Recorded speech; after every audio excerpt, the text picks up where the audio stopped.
नमस्कार साथियों। देखिए, आज श्वासोच्छ्वास एवं गैसों का आदान प्रदान जो 11th क्लास का 17 नंबर का चैप्टर है, जिसका फर्स्ट पार्ट में आपसे चर्चा करने आया हूं। तो इसमें मुख्य रूप से बताया जाता है कि श्वासोच्छ्वास ब्रीथिंग क्या होती है, गैसों का आदान प्रदान क्या होता है, इनके जो रेस्पिरेटरी ऑर्गन होते हैं वह क्या होते हैं डिफरेंट एनिमल में, और जो रेस्पिरेशन होता है, गैसीय एक्सचेंज होते हैं, उनके लिए कौन कौन सी जो सरफेस होती है वह सरफेस में क्या कैरेक्टर पाए जाते हैं, इन बिंदुओं पर आज आप और हम लोग मिलकर चर्चा करेंगे। तो सबसे पहले मुख्य रूप से आपको बताया जाता है कि श्वासोच्छ्वास या ब्रीथिंग, आप लोगों ने सभी ने 9th 10th में निश्चित तौर पर ये वर्ड सुने होंगे और आपके टीचर्स के माध्यम से स्टडी भी कराई गई होगी। तो ब्रीथिंग को मैं इन शॉर्ट बिल्कुल बताऊंगा, यह डिफाइन के रूप में बताऊंगा, आगे प्रोसेस आगे कभी जब पार्ट आएगा जब उसमें बताऊंगा। तो सबसे पहले ये दोनों वर्ड आप देख रहे होंगे कि श्वासोच्छ्वास या ब्रीथिंग का मतलब क्या होता है। तो ऑक्सीजन इन और CO2 आउट, एनवायरमेंट की ऑक्सीजन विभिन्न रेस्पिरेटरी ऑर्गन से होते हुए लंग्स तक पहुंचना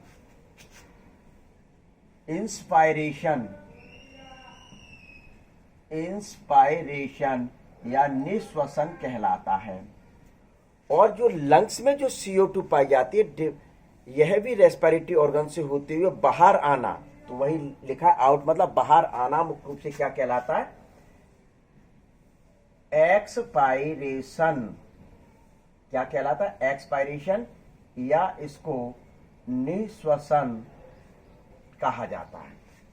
अर्थात ये दोनों प्रोसेस मिलकर एक साथ ही श्वासोच्छ्वास या ब्रीथिंग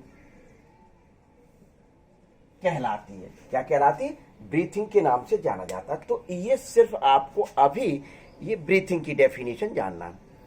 अब गैसों का आदान प्रदान, भाई गैसों का आदान प्रदान दो रूपों में जान सकते हैं। एक तो जो ऑक्सीजन अंदर गई लंग्स तक और लंग्स से CO2 बाहर आई, ये गैसों का आदान प्रदान हुआ। एक मुख्य रूप से क्या होता है, जो रेस्पिरेटरी सरफेस होती है यानी श्वसन सतह होती है, और श्वसन सतह क्या होती है, जो रेस्पिरेटरी ऑर्गन होते हैं वही श्वसन सतह होती है। तो उस स्थान पर लंग्स में भरी हुई ऑक्सीजन मुख्य रूप से ब्लड कैपिलरीज में पहुंचना, ब्लड कैपिलरीज की CO2 लंग्स में आना, ये आदान प्रदान हो गया, एक्सचेंज हो गया।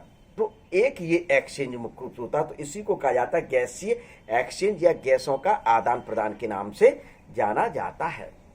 तो ये हुआ। अब आप लोगों के सामने मुझे बताना है कि डिफरेंट एनिमल में रेस्पिरेटरी ऑर्गन, क्या डिफरेंट एनिमल में मुख्य रूप से क्या बताना है, रेस्पिरेटरी ऑर्गन। तो वही चीज है, देखिए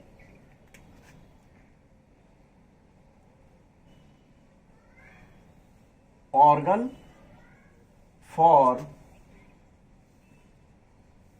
रेस्पिरेटरी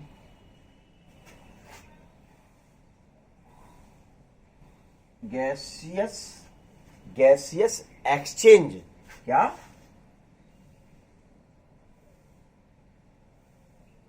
गैसियस एक्सचेंज। तो सीधे सीधे लिखा हुआ है, देख रहे हैं कि आप, organ for respiratory gaseous exchange, अर्थात गैसों के आदान प्रदान के लिए श्वसन अंग, गैसों के आदान प्रदान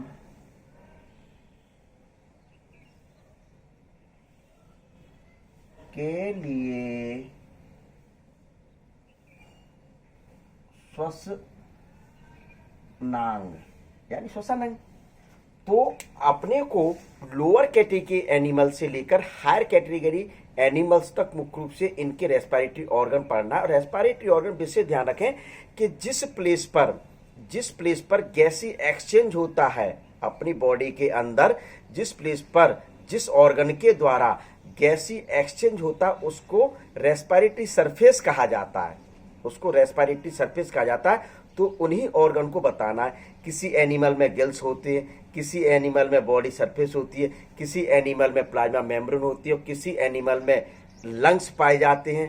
क्या पाए जाते हैं? लंग्स पाए जाते हैं। तो इनमें कौन कौन से डिफरेंट एनिमल में कौन कौन से ऑर्गन होते हैं उसके बारे में इसमें स्टडी की जाएगी और बहुत ही महत्वपूर्ण ये टॉपिक है। क्यों? क्योंकि एक नंबर में निश्चित, चाहे 12th का एग्जाम हो, चाहे 11th का एग्जाम हो या फिर नीट का एग्जाम हो, इसमें निश्चित तौर पर मुख्य रूप से कोई ना कोई क्वेश्चंस अवश्य बनता है। तो देखिए, अपने को सबसे पहले एक टेबल बना लें कि यहां तो लिख दिया एनिमल नेम,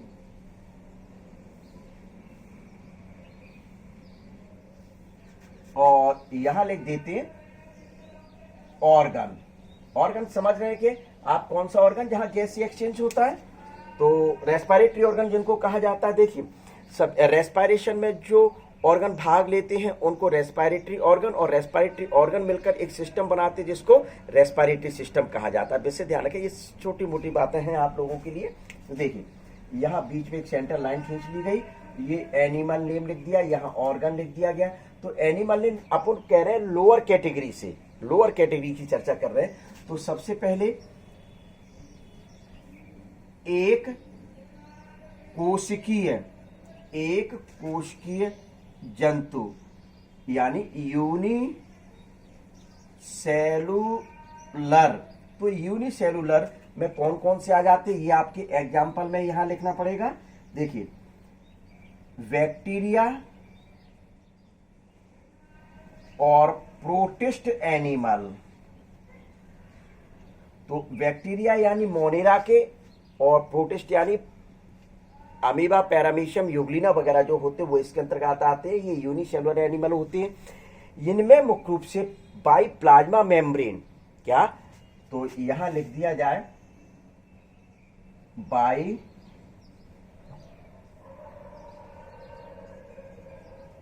प्लाज्मा मेम्ब्रेन और डिफ्यूजन द्वारा। सीधे सीधे यहां लिख रहा हूं मैं, डिफ्यूजन या विसरण द्वारा। तो प्लाज्मा मेम्ब्रेन यानी कि कोशिका झिल्ली, क्या? कोशिका झिल्ली अर्थात कोशिका के चारों ओर जो आवरण पाया जाता है उसी को प्लाज्मा मेम्ब्रेन या कोशिका झिल्ली कहा जाता है। उसमें डिफ्यूजन विसरण के द्वारा मुख्य रूप से क्या होता है? गैसीय एक्सचेंज होता है। देखिए, तो एक तो ये हुआ।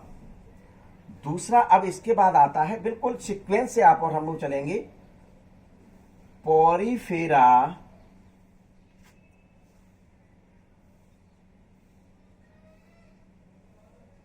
सीलेंट्रेटा। पोरिफेरा और सीलेंट्रेटा में भी वही बॉडी सरफेस यानी कि शरीर सतह और वही विसरण या डिफ्यूजन द्वारा, क्या? वही विसरण या डिफ्यूजन द्वारा मुख्य रूप से इनमें ये होता है। क्या? विसरण डिफ्यूजन द्वारा मुख्य रूप से। फिर आपके आता है हेलमिंथ। क्या? हेलमिंथ में भी मुख्य रूप से क्या होगा? वही जनरल बॉडी सरफेस, सामान्य शरीर सतह, सामान्य शरीर सतह और वही डिफ्यूजन या विसरण के द्वारा मुख्य रूप से होती है ये प्रक्रिया। फिर इसके बाद आता है एनेलिड। एनेलिड्स यानी एनिलिडा। एनिलिडा में जैसे एग्जांपल मैं लिखे देता हूं, अर्थवॉर्म अर्थात केंचुआ, सभी ने देखा होगा। मॉइस्ट स्किन यानी गीली त्वचा द्वारा मुख्य रूप से होता है, गीली त्वचा द्वारा होता है। तो इसके बाद आप ले लें आर्थ्रोपोडा। आर्थ्रोपोडा। तो आर्थ्रोपोडा में मुख्य रूप से थोड़ा सा अलग अलग है कि आर्थ्रोपोडा में जो इंसेक्ट होते हैं उसमें ट्रेकिया के द्वारा होता है, क्रस्टेशियंस होते हैं उसमें गिल्स के द्वारा होता है। किसके द्वारा होता है? गिल्स के द्वारा होता है। और अन्य कोई एनिमल जैसे बिच्छू वगैरह जो हैं उनमें बुक लंग्स के द्वारा होता है। तो यहां मैं लिख दूं इंसेक्ट, कीट, ट्रैकिया। ट्रैकिया मुख्य रूप से होते हैं इनके। फिर क्रस्टेशियंस। क्या? क्रस्टेशियंस। क्रस्टेशियंस में मुख्य रूप से गिल्स या गिल्स को गड़फड़े कहा जाता है, उनके द्वारा होता है। एवं अन्य जो एनिमल्स होते हैं उनमें बुक लंग्स भी मुख्य रूप से आर्थ्रोपोडा के अंतर्गत होते हैं, आर्थ्रोपोडा के अंतर्गत मुख्य रूप से आते हैं। तो ये अब इसके बाद और भी हैं, अभी देखिए इतने आपको ये। फिर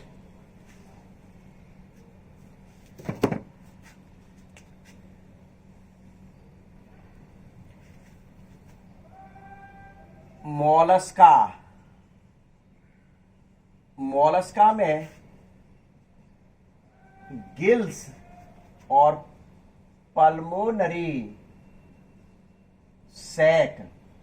पल्मोनरी सैक यानी गिल्स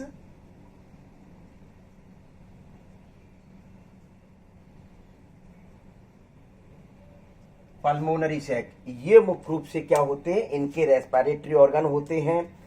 फिर इसके बाद इकाइनोडर्मेटा।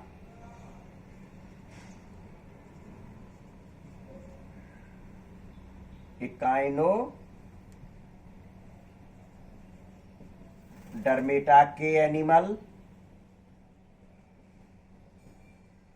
देखिए एनिमल नाम भी यहां पूछा जा सकता है, विशेष ध्यान रखें, पायला वगैरह। और इकाइनोडर्मेटा के एनिमल में मुख्य रूप से ट्यूब फीट,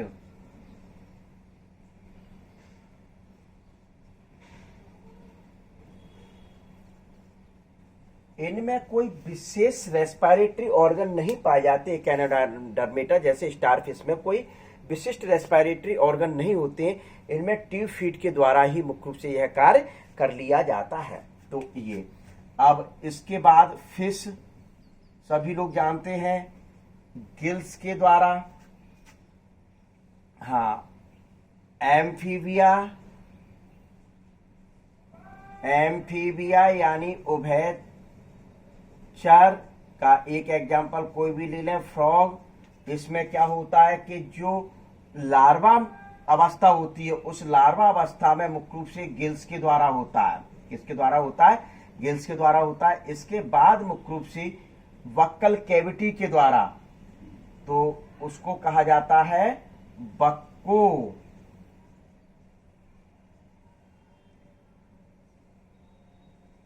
फेरिंजियल। वक्को फेरिंजियल द्वारा यानी कि वक्कल कैविटी के द्वारा मुख्य रूप से पाया जाता है। फिर इसके अलावा आपके स्किन के द्वारा भी होता है और लंग्स के द्वारा भी मुख्य रूप से होता है।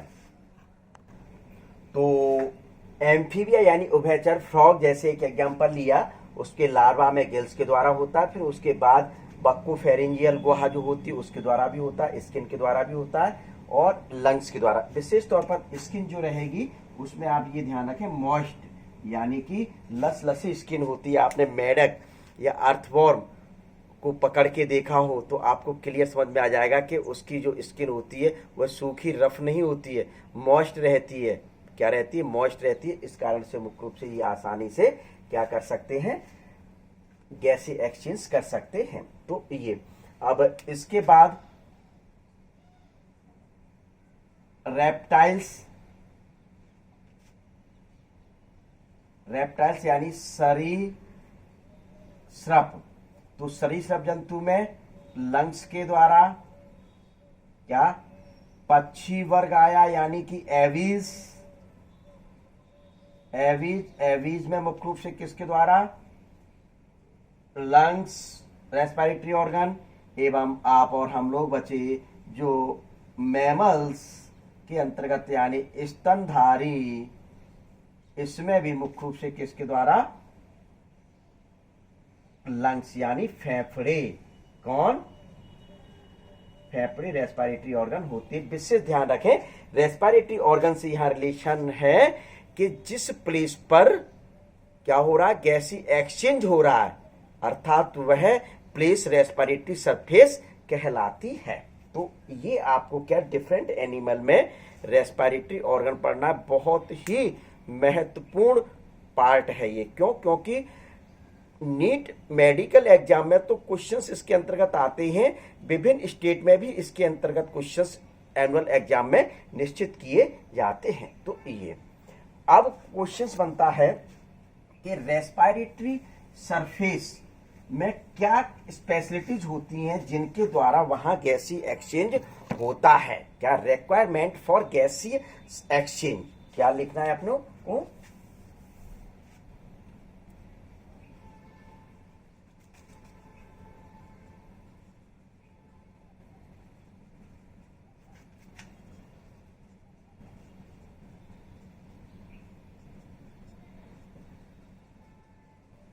रिक्वायरमेंट फॉर गैसी एक्सचेंज, भाई क्या जरूरत है? मतलब रिक्वायरमेंट आवश्यकता। रिक्वायरमेंट क्या है? आवश्यक, यानी गैसी आदान प्रदान की क्या आवश्यकता है उस सरफेस पर। On requirement for gaseous exchange on surface भी लिख सकते हैं, ऑन, जिससे क्लियर हो जाए रेस्पिरेटरी सरफेस। क्लियर मैं लिखे दे रहा हूं, रेस्पिरेटरी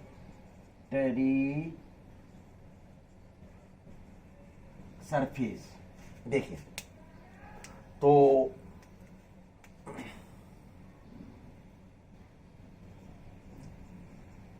श्वसन सतह पर गैसों के आदान प्रदान के लिए क्या आवश्यकता है? क्या आवश्यकता होती है? देखिए, इस प्रकार से प्रश्न कोई किया जाता है तो क्या आपको किस प्रकार से जवाब देना, बहुत ही मतलब एक कहा जाए कि बहुत अच्छा पार्ट है और बिल्कुल एक लिमिटेड लैंग्वेज में अपने को जवाब, लिमिटेड शब्दों में जवाब यहां देना है। क्लियर? तो यहां मैं आपको बता दूं, रेस्पिरेटरी जो सरफेस है इसको आप और हम लोग इन शॉर्ट बार बार क्या कहेंगे?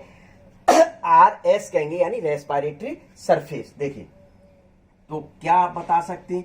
रेस्पिरेटरी सरफेस जो होती है वह हमेशा ऑक्सीजन स्रोत, जल तथा वायु के संपर्क में रहना चाहिए। रेस्पिरेटरी सरफेस है वो को ऑक्सीजन स्रोत अर्थात सोर्स एवं वाटर, क्या भाई? ऑक्सीजन सोर्स, यानी आप कहा जाए कि ऑक्सीजन एनवायरमेंट से सीधे सीधे, ये नहीं कि ये बंद है, कहीं से जाने आने का मार्ग ही नहीं है, आपके लंग्स तक कैसे पहुंचे। तो ये इस वजह से कहा जाता है कि ऑक्सीजन सोर्स जो है वो डायरेक्ट मुख्य रूप से एनवायरमेंट के रिलेशन में हो। वाटर और वायु के संपर्क में, ठीक है। पहला मुख्य रूप से ये निश्चित होना चाहिए कि रेस्पिरेटरी सरफेस यानी श्वसन सतह ऑक्सीजन के संपर्क में होना चाहिए, वाटर के संपर्क में होना चाहिए, वायु के संपर्क में मुख्य रूप से होना चाहिए। उसी दौरान गैसों का एक्सचेंज यानी गैसों का आदान प्रदान आसानी से हो सकता है, पहला। दूसरा, रेस्पिरेटरी सरफेस जो होती है, क्या रेस्पिरेटरी सरफेस जो होती है वह कैसी होनी चाहिए? बड़ी होनी चाहिए, यानी लार्ज। क्या होनी चाहिए? लार्ज मुख्य रूप से होना चाहिए। तीसरा क्या होना चाहिए? रेस्पिरेटरी सरफेस थिन, यानी पतली होना चाहिए। ये विशेषता है उस सरफेस की जहां गैसों का आदान प्रदान होता है। क्लियर। फिर आपका respiratory surface semi permeable, semi permeable यानी अर्ध पारगम्य होना चाहिए। अर्ध पारगम्य से रिलेशन है कि आसानी से डिफ्यूजन प्रोसेस द्वारा ऑक्सीजन और CO2 का एक्सचेंज हो सके। क्या हो सके? एक्सचेंज हो सके। इस वजह से मुख्य रूप से क्या कह दिया गया? सेमी परमेबल होना चाहिए। तो ये सेमी परमेबल। फिर इसके बाद भी मुख्य रूप से दे सकते हैं कि ये जो रेस्पिरेटरी सरफेस होती है वह रेस्पिरेटरी सरफेस पर एक नेट पाया जाना चाहिए, एक जाल पाया जाना चाहिए। वो जाल काय का? ब्लड कैपिलरीज का। काय का जाल पाया जाना चाहिए? ब्लड कैपिलरीज का जाल पाया जाना चाहिए। तो देखिए रेस्पिरेटरी सरफेस पर ब्लड कैपिलरी विशेष तौर पर ध्यान रखें, रुधिर केशिकाएं यानी ब्लड कैपिलरी, रुधिर केशिकाएं का जाल या नेट पाया जाना चाहिए। स्वाभाविक है कि लंग्स पर जैसे हैं या फिर अन्य कोई सरफेस है वहां ब्लड कैपिलरीज का नेट पाया जाएगा, जाल पाया जाएगा। तो क्या होगा कि जो सेल्स में CO2 जो बनी थी वह ब्लड के माध्यम से लंग्स में आएगी और लंग्स में जो एक्सटर्नल एनवायरनमेंट यानी बाहरी माध्यम से जो ऑक्सीजन युक्त एयर पहुंची थी वह ऑक्सीजन उस कैपिलरीज में पहुंचेगी। तो यहां ये आदान प्रदान हुआ। तो जितने जाल होगा, बड़ा जाल होगा या जितनी अधिक संख्या में जाल होगा तो उतना ही गैसीय आदान प्रदान आसानी से हो सकता है। तो ये कैरेक्टर होना चाहिए, आवश्यकता होना चाहिए, रिक्वायरमेंट फॉर गैसीय exchange on respiratory surface. Respiratory surface पर ये मुख्य रूप से विशेषताएं होनी चाहिए या रेस्पिरेटरी सरफेस की ये। तो ये बहुत ही महत्वपूर्ण है आपके लिए। तो एक चीज ये पढ़ना है आपको। फिर इसके बाद बताया जाता है phases of aerobic respiration. Phases of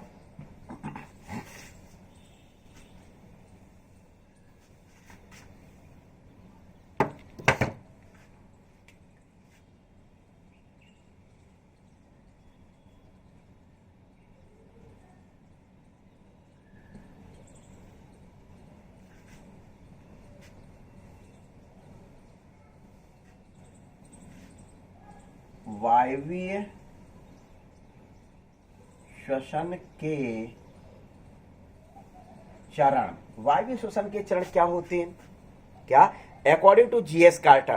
क्या? अकॉर्डिंग टू GS कार्टर एक साइंटिस्ट थे, इन्होंने मुख्य रूप से 2 फेज बताई थी। कितनी फेज बताई थी? 2 फेज बताई थी। जो फर्स्ट फेज थी जिसको बाह्य श्वसन कहा गया था यानी एक्सटर्नल रेस्पिरेशन,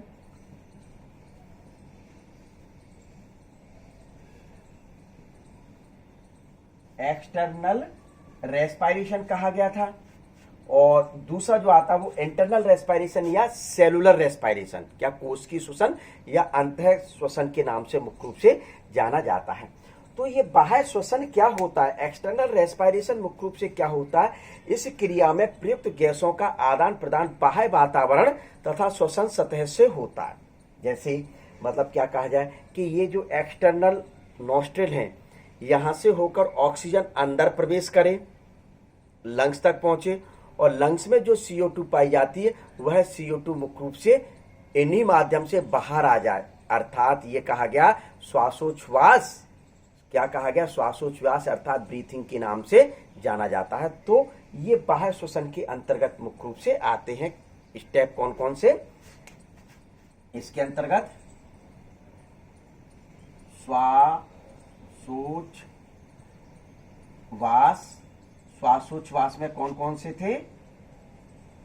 निःश्वसन और निःश्वसन अर्थात इंस्पायरेशन और एक्सपायरेशन। क्लियर। दूसरा इसके अंतर्गत यदि आप चाहते हैं तो गैसों का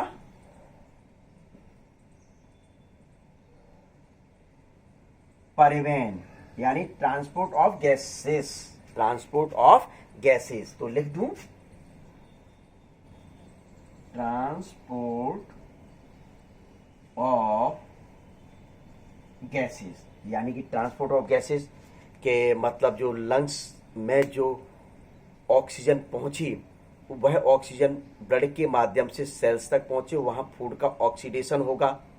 फूड के ऑक्सीडेशन के फलस्वरूप कोशिका के अंदर क्या बनी, कोशिका के अंदर क्या बनी, CO2। तो वो CO2 ब्लड कैपिलरीज के माध्यम से लंग्स तक आ जाए। तो स्वाभाविक है कि ये रेस्पिरेटरी सरफेस है और ये मुख्य रूप से क्या है, ऑक्सीडेशन प्लेस है जहां फूड का ऑक्सीडेशन होता है। तो ये ऑक्सीजन यहां से O2 यहां तक पहुंच रही है, सिर्फ यहां तक, इस प्लेस तक पहुंचती है। तो ये ऑक्सीजन का, और यहां से जो CO2 बनी,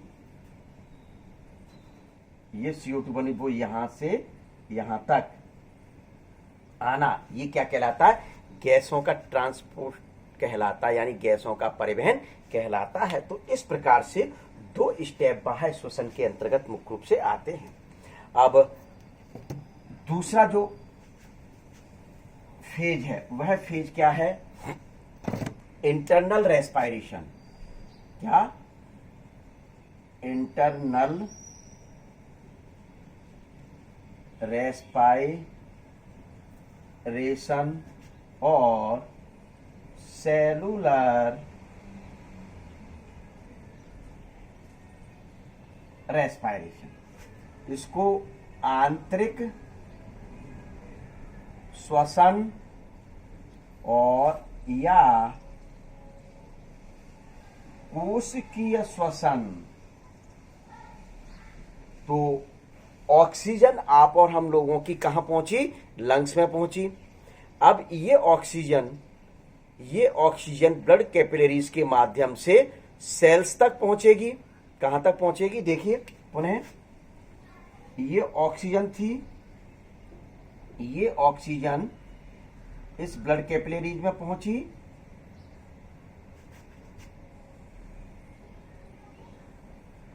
और हीमोग्लोबिन से मिलकर ये जा रही है, और ऑक्सीडेशन प्लेस, ऑक्सीजन प्लेस यानी कि सेल्स लिख दूं मैं या टिश्यू लिख दूं, तो यहां पहुंची। तो ये मुख्य रूप से ऑक्सीजन जैसे सेल्स में पहुंचेगी, फूड का ऑक्सीडेशन होगा। फूड के ऑक्सीडेशन के फलस्वरूप क्या बनती है, CO2 बनती है कोशिका के अंदर। और ये जो CO2 है, ये जो CO2 है, यह भी, ये जो CO2 है यह भी वेन्स के माध्यम से यहां से ये आ रही है, यहां से होते हुए लंग्स पर पहुंच जाए। तो स्वाभाविक है कि ऑक्सीजन ये इसके अंदर पहुंची, ऑक्सीजन सेल्स में पहुंची, तो सेल्स के अंदर फूड का ऑक्सीडेशन हुआ। सेल के अंदर ऑक्सीजन के द्वारा फूड का ऑक्सीडेशन हो रहा है, तो अंदर हो रहा है, तो आंतरिक श्वसन कहलाया।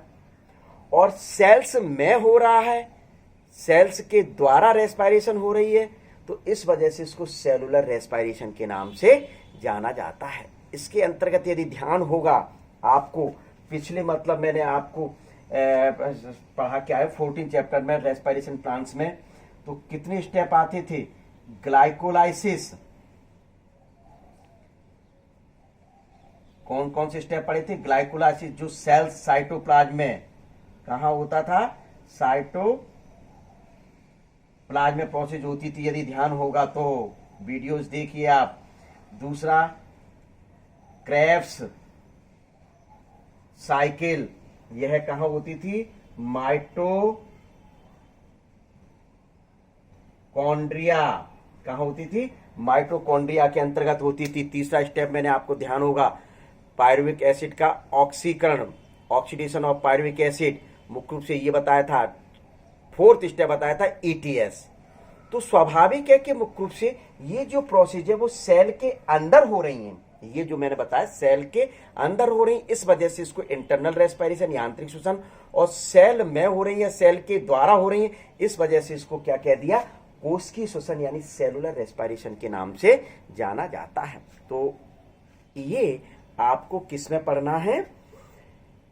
ब्रीथिंग और रेस्पिरेशन के मतलब जो स्टार्टिंग जो पार्ट है, पोर्शन है, इसके अंतर्गत आपको पढ़ना। बहुत ही अच्छा पोर्शन है। विशेष तौर पर इसमें आप लोग ध्यान रखें कि विभिन्न एनिमल्स, डिफरेंट एनिमल्स के रेस्पिरेटरी ऑर्गन जरूर याद कर लेना, वो बहुत ज्यादा क्वेश्चंस पूछा जाता है।